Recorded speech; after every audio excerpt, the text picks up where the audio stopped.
ಗೆಜ್ಜೆಪುರದ ಗೋಡೆಗಳು ಕುಸಿದವು, ಗೌಡರ ಅಹಂಕಾರ ಮಣ್ಣಾಯಿತು. ಆದರೆ ನವೀನ್ ಕೈಗೆ ಸಿಕ್ಕ ಆ ಸಣ್ಣ ಡೈರಿ ಹೊಸದೊಂದು ಸಂಚಲನ ಸೃಷ್ಟಿಸಿದೆ. ಸಾವನ್ನೇ ಗೆಲ್ಲಬಲ್ಲ ಸಂಜೀವಿನಿ ಗಿಡಮೂಲಿಕೆಯ ರಹಸ್ಯವಿತ್ತು. ಅದಲು ಪಡೆಯಲು ಈಗ ಹೊರಗಿನ ಪ್ರಪಂಚದ ಕ್ರೂರ ಶಕ್ತಿಗಳು ಊರಿಗೆ ಲಗ್ಗೆ ಇಡುತ್ತಿವೆ. ನವೀನ್ ಈ ಅದ್ಭುತ ಶಕ್ತಿಯನ್ನು ಉಳಿಸುತ್ತಾನ, ಅಥವಾ ಅದು ಲೋಕದ ವಿನಾಶಕ್ಕೆ ಕಾರಣವಾಗುತ್ತಾ? ಗೆಜ್ಜೆಪುರ ಈ ಅಂತಿಮ ಕದನದಲ್ಲಿ ಪ್ರಕೃತಿ ಮತ್ತು ಮನುಷ್ಯನ ನಡುವಿನ ಸಂಘರ್ಷ ಹೇಗಿರಲಿದೆ ನೋಡಿ. ಗೆಜ್ಜೆಪುರದ ಕ್ಲೈಮ್ಯಾಕ್ಸ್.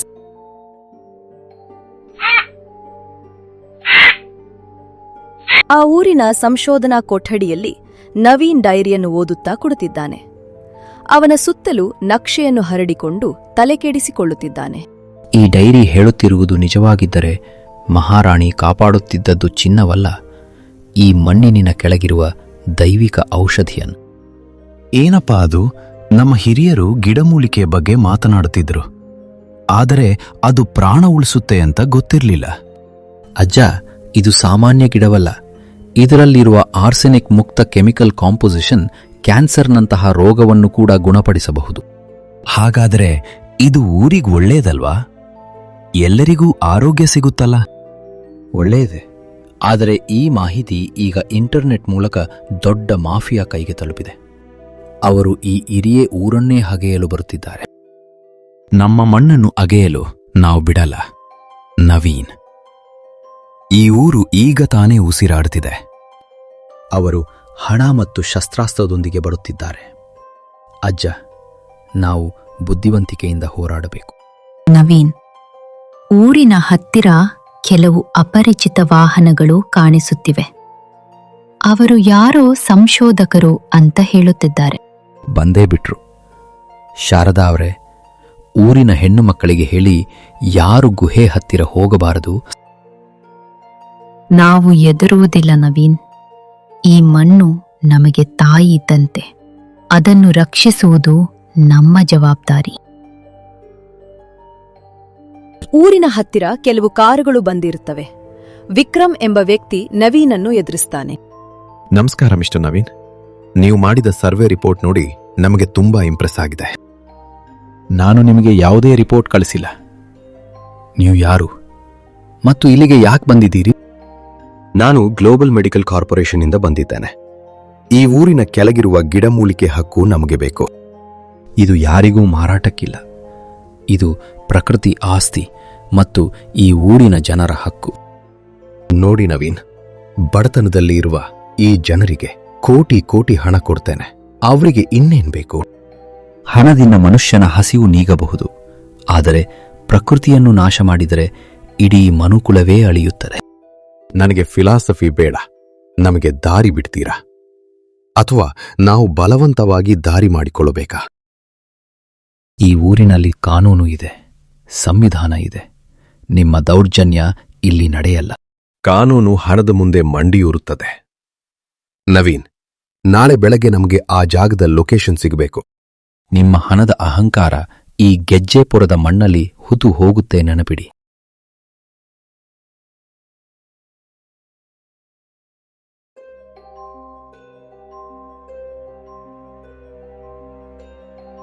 ಮಧ್ಯರಾತ್ರಿಯಾಗಿತ್ತು. ಗೌಡರ ಹಳೆಯ ಬಂಗಲೆಯಲ್ಲಿ ವಿಕ್ರಮ ಮತ್ತು ಅವನ ಆಳುಗಳು ಪ್ಲಾನ್ ಮಾಡುತ್ತಿದ್ದಾರೆ. ಆ ನವೀನ್ ನಮಗೆ ಅಡ್ಡ ಬರುತ್ತಿದ್ದಾನೆ.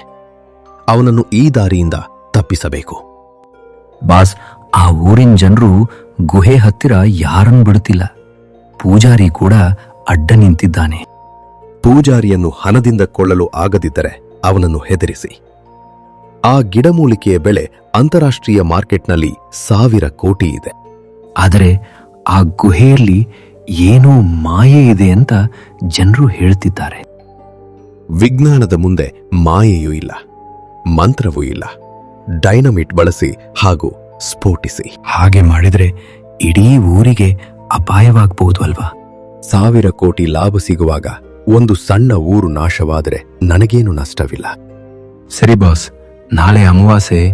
ನಿಮ್ ಕೆಲಸ ಆಯ್ತು ಅನ್ಕೊಳ್ಳಿ. ನಾಳೆನೇ ಹೋಗಿ ನಿಮ್ ಕೆಲಸ ಮುಗಿಸ್ತೀವಿ. ನವೀನ್ ಮೇಲೆ ಕಣ್ಣಿಡಿ. ಅವನು ಯಾವುದೇ ಕಾರಣಕ್ಕೂ ಪೊಲೀಸರಿಗೆ ಅಥವಾ ಮೀಡಿಯಾಗೆ ವಿಷಯ ತಿಳಿಸಬಾರದು. ಖಂಡಿತ ಬಾಸ್, ಅವನು ನಾಳೆ ಸೂರ್ಯೋದಯವನ್ನೇ ನೋಡಲ್ಲಲ್ಲ.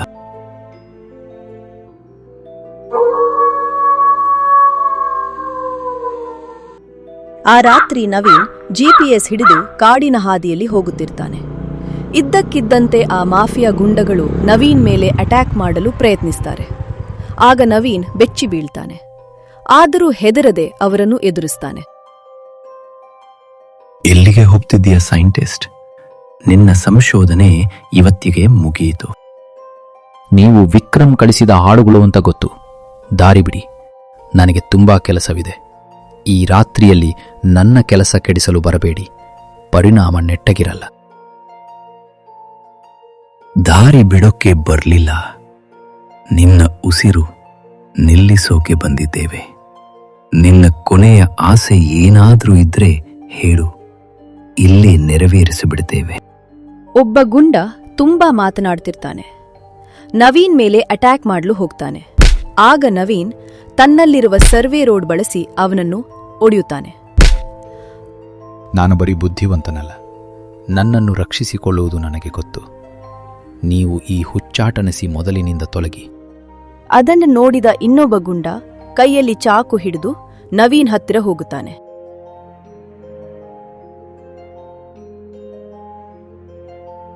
ಈಗ ನೋಡು ನಿನ್ನ ಸಾಹಸ. ಆದ ಇದ್ದಕ್ಕಿದ್ದಂತೆ ಶಾರದಾ ಹಿಂದಿನಿಂದ ಬಂದು ಅವನಿಗೆ ಒಡೆಯುತ್ತಾಳೆ. ನಮ್ಮ ನವೀನ್ ಒಬ್ಬನೇ ಅಲ್ಲ, ಈ ಊರಿನ ಹೆಣ್ಣು ಮಕ್ಕಳು ಅವನ ಜೊತೆಯಾಗಿದ್ದಾರೆ. ನೀವು ಅವನನ್ನು ಮುಟ್ಟುವ ಮೊದಲು ನಮ್ಮನ್ನು ಎದುರಿಸಿ, ಇದೇ ಕೊನೆ. ಇನ್ನೊಂದು ಬಾರಿ ಅವರ ಹತ್ತಿರ ಈ ರೀತಿ ನಡೆದರೆ ನೀವೇ ಇರೋದಿಲ್ಲ. ಹುಷಾರ್. ಶಾರದಾ ಅವರೇ, ಸರಿಯಾದ ಸಮಯಕ್ಕೆ ಬಂದ್ರಿ. ಇವರನ್ನ ಇಲ್ಲಿಂದ ಓಡಿಸ್ಬೇಕು. ಬನ್ನಿ ಅಕ್ಕ ತಂಗಿಯರೇ, ನಮ್ಮ ಮಣ್ಣನ್ನ ಮುಟ್ಟೋಕೆ ಬಂದವರಿಗೆ ಬುದ್ಧಿ ಕಲಿಸೋಣ. ಈ ಹೆಣ್ಣು ಮಕ್ಕಳು ಇಷ್ಟೊಂದು ಧೈರ್ಯವಂತರೇ. ಇದು ಮಹಾರಾಣಿಯ ಜಾಗೃತಿ ಅಲ್ಲ, ಈ ಹೆಣ್ಣು ಮಕ್ಕಳ ಆತ್ಮಗೌರವದ ಜಾಗೃತಿ. ಓಡಿ ಇಲ್ಲಿಂದ. ಇನ್ನು ಮುಂದೆ ನಿಮ್ಮ ಮುಖ ಈ ಊರಿನಲ್ಲಿ ಕಾಣಬಾರದು. ನವೀನ್ ಮತ್ತು ಪೂಜಾರಿ ಗುಹೆಯ ಅತ್ಯಂತ ಆಳವಾದ ಭಾಗದ ಹತ್ತಿರ ಹೋಗುತ್ತಾರೆ. ಅವರಿಗೆ ಅಲ್ಲಿ ಒಂದು ನೀಲಿ ಬಣ್ಣ ಹೊಡೆಯುವ ಗಿಡ ಕಾಣಿಸುತ್ತದೆ. ನವೀನ್, ಇದೆ ನೋಡು ನಮ್ಮ ಊರಿನ ಜೀವನಾಡಿ. ಇದನ್ನೇ ಮಹಾರಾಣಿ ತನ್ನ ಪ್ರಾಣಕ್ಕಿಂತ ಹೆಚ್ಚಾಗಿ ಕಾಪಾಡಿದ್ದು. ಅದ್ಭುತ. ಈ ಗಿಡದ ಸುತ್ತ ಇರುವ ಮಣ್ಣು ಕೂಡ ಎನರ್ಜಿಯಿಂದ ಕೂಡಿದೆ. ಇದು ವೈಜ್ಞಾನಿಕವಾಗಿ ಪವಾಡವೇ ಸರಿ. ಇದು ಕೆಟ್ಟವರ ಕೈಗೆ ಸೇರಿದರೆ ಅಮೃತವೂ ವಿಷವಾದಂತೆ ನಾವು ಇದನ್ನ ಎಚ್ಚರಿಕೆಯಿಂದ ನೋಡಿಕೊಳ್ಳಬೇಕು. ಹೌದು ಪೂಜಾರಿಯವರೇ, ವಿಕ್ರಮ್ ಇಲ್ಲಿಗೆ ಡೈನಮೈಟ್ ಕರುತ್ತಿದ್ದಾನೆ. ಅವನು ಈ ಸೌಂದರ್ಯವನ್ನು ನಾಶ ಮಾಡುತ್ತಾನೆ. ಹಾಗಾದರೆ ನಾವು ಇದನ್ನು ಬೇರೆ ಕಡೆ ಸ್ಥಳಾಂತರಿಸಬಹುದೇ? ಬೇಡ, ಇದರ ಬೇರುಗಳು ಈ ಮಣ್ಣಿನ ಆಳದಲ್ಲಿವೆ. ನಾವು ಇಲ್ಲೇ ಇದನ್ನು ರಕ್ಷಿಸಬೇಕು. ನಮಗೆ ಹಿರಿಯರು ಹೇಳಿಕೊಟ್ಟ ಒಂದು ತಂತ್ರವಿದೆ. ಈ ಗಿಡದ ರಕ್ಷಣೆಗಾಗಿ ನಾವು ಪ್ರಕೃತಿಯನ್ನೇ ಬಳಸಿಕೊಳ್ಳಬಹುದು. ಅದು ಹೇಗೆ ಸಾಧ್ಯ ತಿಳಿಸಿ? ಈ ಗುಹೆಯಲ್ಲಿರುವ ಜೇನುಗೂಡುಗಳು ಮತ್ತು ಗಾಳಿಯ ಒತ್ತಡವನ್ನು ಬಳಸಿ ಈ ಗುಹೆಯಲ್ಲೇ ಇವರಿಗೆ ದಿಗ್ಬಂಧನ ಹಾಕಬಹುದು. ಸರಿ, ನನ್ನ ಹತ್ತಿರ ಇರುವ ಸೌಂಡ್ ಫ್ರೀಕ್ವೆನ್ಸಿ ಡಿವೈಸ್ ಕೂಡ ಇದಕ್ಕೆ ಸಹಾಯ ಮಾಡುತ್ತೆ. ಶುರು ಮಾಡೋಣ. ವಿಕ್ರಮ್ ಮತ್ತು ಅವನ ಸೈನ್ಯ ಗನ್ ಹಿಡಿದು ಆ ಗುಹೆಯೊಳಗೆ ಬರುತ್ತಾರೆ. ನೋಡಿ, ಅಲ್ಲಿ ಒಳೆಯುತ್ತಿದೆ. ಅದೇ ಸಂಜೀವಿನಿ. ಬೇಗ ಇರಿ. ವಿಕ್ರಮ್, ಈ ಮಣ್ಣು ನಿನ್ನನ್ನು ಸ್ವಾಗತಿಸಲ್ಲ. ವಾಪಸ್ ಹೋಗು. ನವೀನ್, ಎಲ್ಲಿದ್ಯಾ? ಧೈರ್ಯವಿದ್ರೆ ಮುಂದೆ ಬಾ.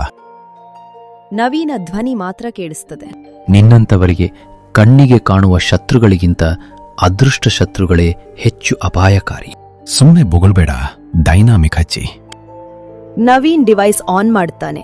ಭಯಾನಕ ಶಬ್ದ ಮತ್ತು ಗಾಳಿ ಬೀಸುತ್ತಿದೆ. ಇದೇನು? ಗುಹೆ ನಡುಗುತ್ತಿದೆ.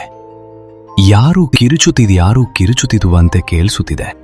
ಬಾಸ್, ಸಾವಿರಾರು ಜೇನು ನೊಣಗಳು ನಮ್ಮ ಮೇಲೆ ದಾಳಿ ಮಾಡುತ್ತಿವೆ. ಓಡಿ. ಗನ್ ಬಿಡಬೇಡಿ, ಶೂಟ್ ಮಾಡಿ. ನೀವು ಶೂಟ್ ಮಾಡಿದಷ್ಟು ಇಲ್ಲಿನ ಪ್ರತಿಧ್ವನಿ ನಿಮ್ಮ ಕಿವಿಗಳನ್ನೇ ಹಾನಿ ಮಾಡುತ್ತದೆ. ನಿಲ್ಲಿಸಿ ನಿಮ್ಮ ಹುಚ್ಚಾಟ.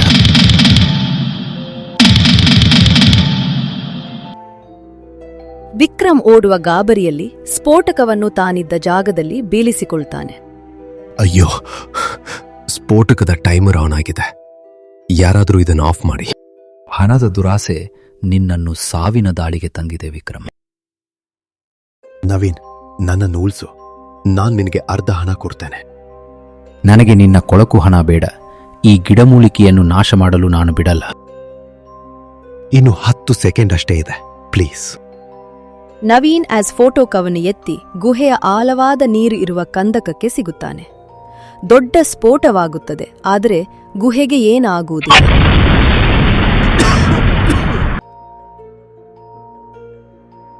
ನನ್ನ ಪ್ರಾಣ ಉಳಿಸಿದ. ಯಾಕೆ? ಯಾಕೆಂದರೆ ಸಾವಿಗಿಂತ ಪಶ್ಚಾತ್ತಾಪ ದೊಡ್ಡ ಶಿಕ್ಷೆ. ಪೊಲೀಸರು ಹೊರಗೆ ಕಾಯುತ್ತಿದ್ದಾರೆ. ನಾನ್ ಸೋತೆ ನವೀನ್. ಈ ಊರಿನ ಮೌನದಲ್ಲಿ ಎಂತಹ ಶಕ್ತಿ ಇದೆ ಎಂದು ನಾನು ಈಗ ಅರಿತುಕೊಂಡೆ. ಪೊಲೀಸರು ವಿಕ್ರಮ್ ಅನ್ನು ಕರೆದುಕೊಂಡು ಹೋಗ್ತಾರೆ. ಊರಿನ ಜನರು ನಿರಳಾಗಿದ್ದಾರೆ. ನವೀನ್ ಅವರೇ, ಈ ದೇಶದ ದೊಡ್ಡ ಮಾಫಿಯಾವನ್ನು ಹಿಡಿದು ಕೊಟ್ಟಿದ್ದೀರಿ. ನಿಮಗೆ ದೊಡ್ಡ ಬಹುಮಾನ ಸಿಗಲಿದೆ.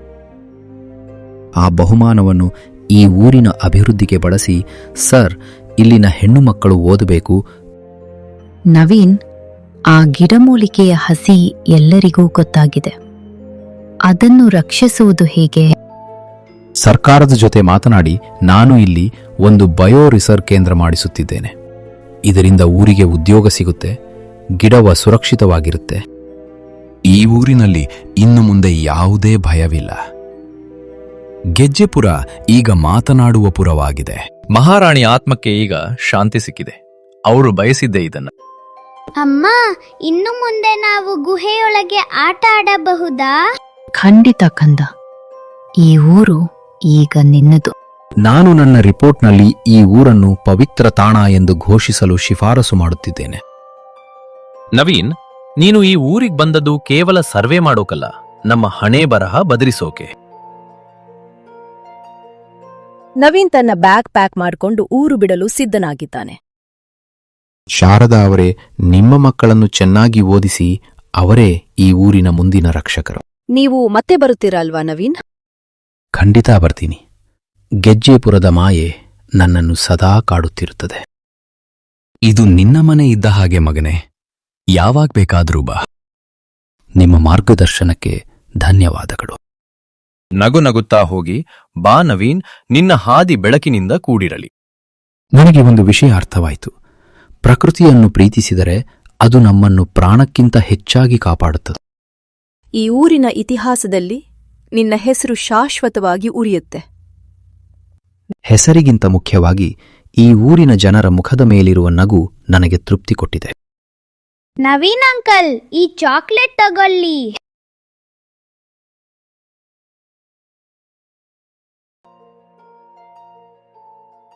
ನವೀನ್ ಜೀಪಿನಲ್ಲಿ ಹೋಗುತ್ತಿದ್ದಾನೆ.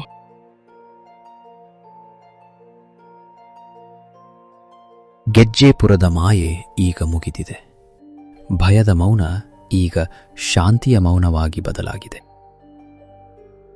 ಕೆಲವರ ಹಾಸ್ಯಗಳು ಮಣ್ಣಿನ ಅಡಿಯಲ್ಲೇ ಇರುವುದು ಒಳ್ಳೆಯದು, ಏಕೆಂದರೆ ಅದನ್ನು ರಕ್ಷಿಸುವ ಶಕ್ತಿ ಮನುಷ್ಯನಿಗಿಂತ ಪ್ರಕೃತಿಗೆ ಹೆಚ್ಚಿದೆ. ಆದರೆ ನವೀನನ್ನು ಈ ಸರ್ವೆ ಹೋದ ಕಡೆಯೆಲ್ಲ ಹೊಸ ರಹಸ್ಯಗಳು ಹುಟ್ಟಿಕೊಳ್ಳುತ್ತವೆ. ಮುಂದಿನ ಊರು ಯಾವುದು? ಮುಂದಿನ ರಹಸ್ಯ ಏನು? ಕಾಲವೇ ಹೇಳಬೇಕು. ಸತ್ಯ ಎಂದಿಗೂ ಸಾಯಲ್ಲ. ಅದು ಸಮಯಕ್ಕಾಗಿ ಕಾಯುತ್ತದೆ ಅಷ್ಟೇ.